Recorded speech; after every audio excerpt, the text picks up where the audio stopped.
نبی کے دین پہ مٹنے کی بات کرتے ہو،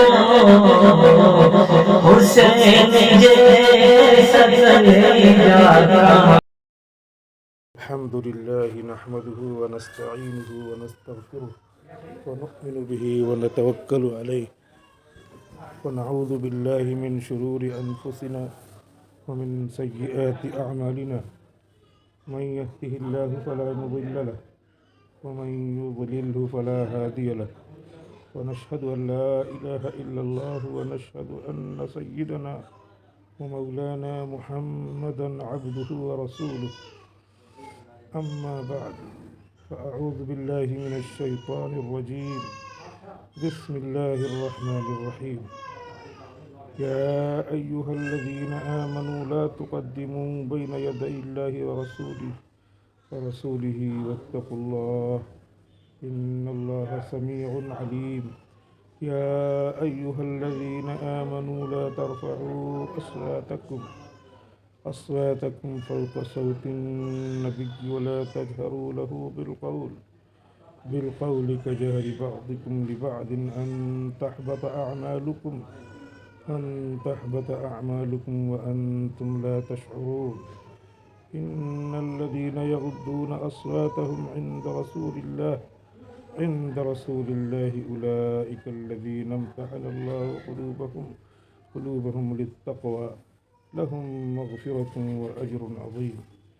وقال تعالى: يا أيها الذين آمنوا لا يسخر قوم من قوم عسى أن يكونوا خيرا منهم ولا نساء من نساء عسى أن يكن خيرا منهن ولا تلمزوا أنفسكم ولا تنابزوا بالألقاب بئس الاسم الفسوق بعد الإيمان ومن لم يتب فأولئك هم الظالمون. يا أيها الذين آمنوا اجتنبوا كثيرا من الظن إن بعد الظن إثم ولا تجسسوا ولا يغتب بعضكم بعضا أيحب أحدكم أن يأكل لحم أخيه ميتا فكرهتموه واتقوا الله إن الله تواب رحيم. صدق اللہ العظیم. محترم پیاری مائیں اور بہنیں، اللہ رب العزت نے ہم کو محض اپنے فضل و کرم سے رمضان المبارک کا برکتوں والا، رحمتوں والا، عنایتوں والا مہینہ عنایت فرمایا ہے، اور یہ پہلے عشرے کے، دوسرے عشرے کے رحمت و مغفرت کے ساتھ گزرتا ہوا تیسرے عشرے آگ سے خلاصی کے عشرے کے اختتام پر ہے۔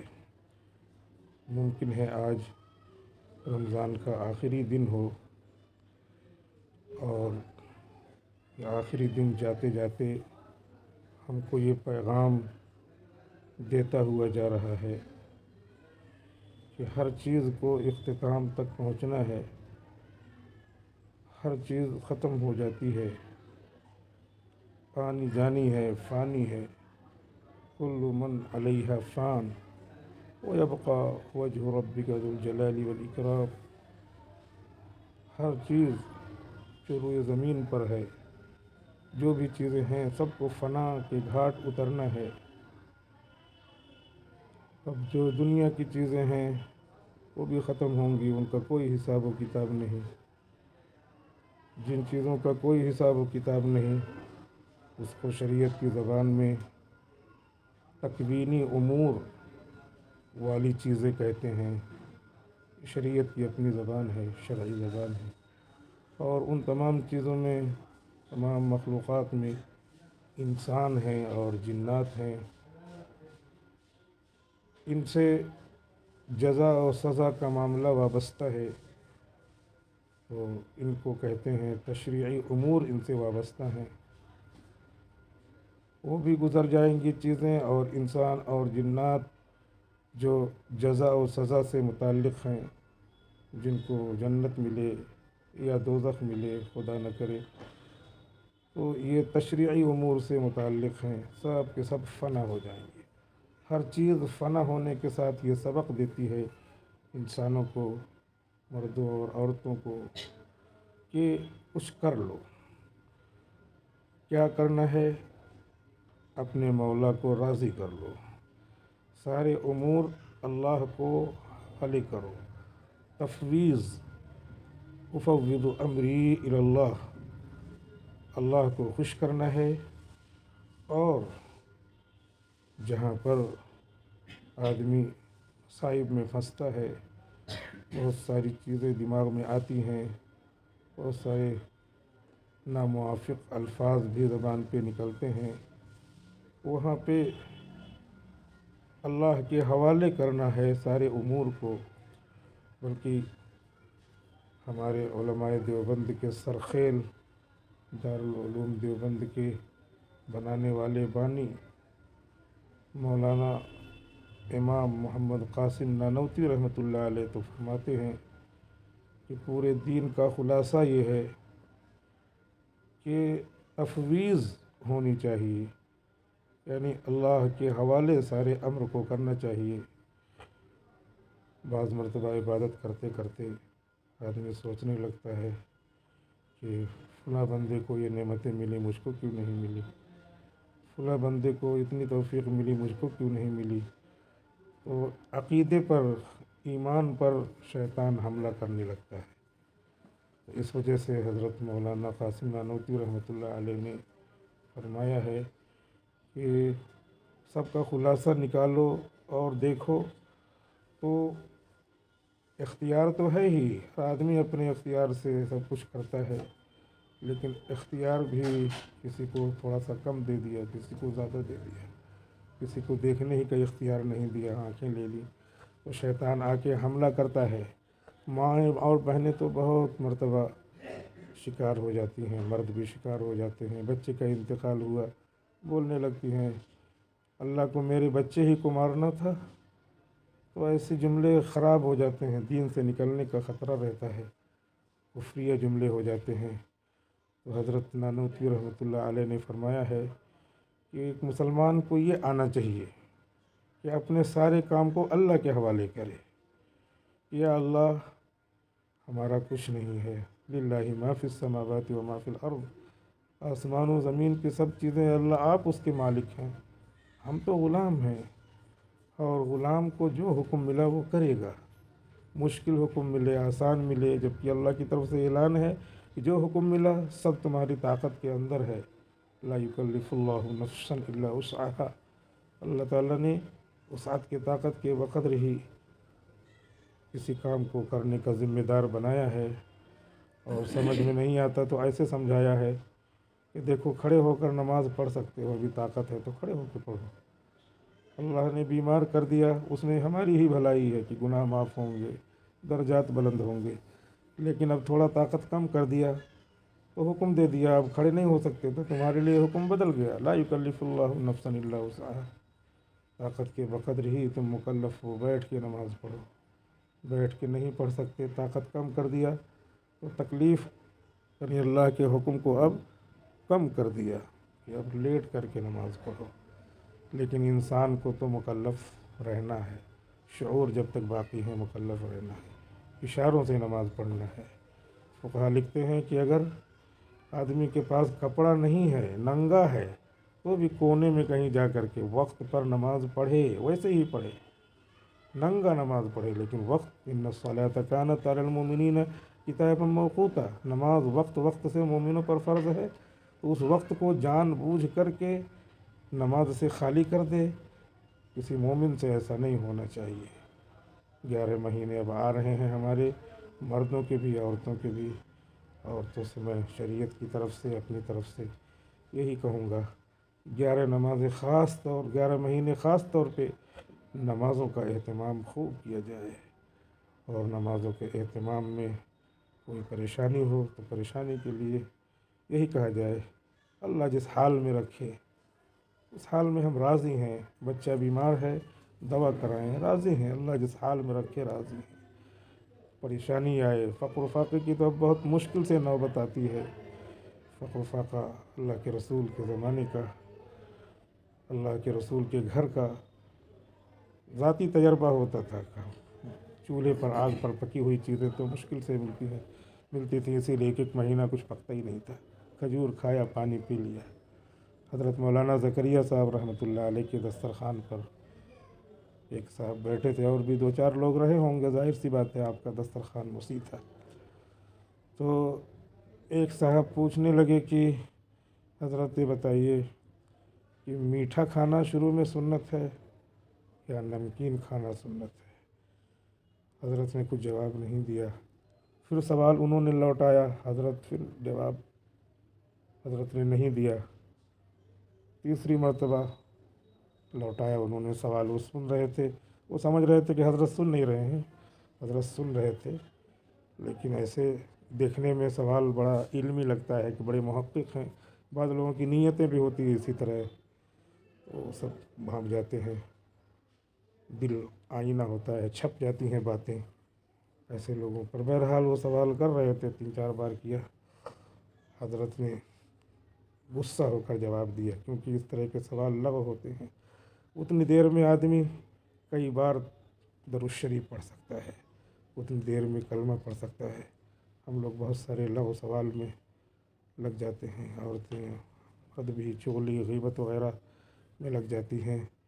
تو حضرت نے جواب دیا 2-3 مرتبہ سوال کے بعد، غصہ ہو گیا، کہنے لگے نہ میٹھا کھانا سنت ہے، نہ نمکین کھانا سنت ہے، کھانا سنت نہیں ہے، فاقہ کرنا سنت ہے۔ سوال کرتے ہو، معلوم یہ ہوا کہ ہم لوگوں کی زندگی سے تفویض نکل گئی۔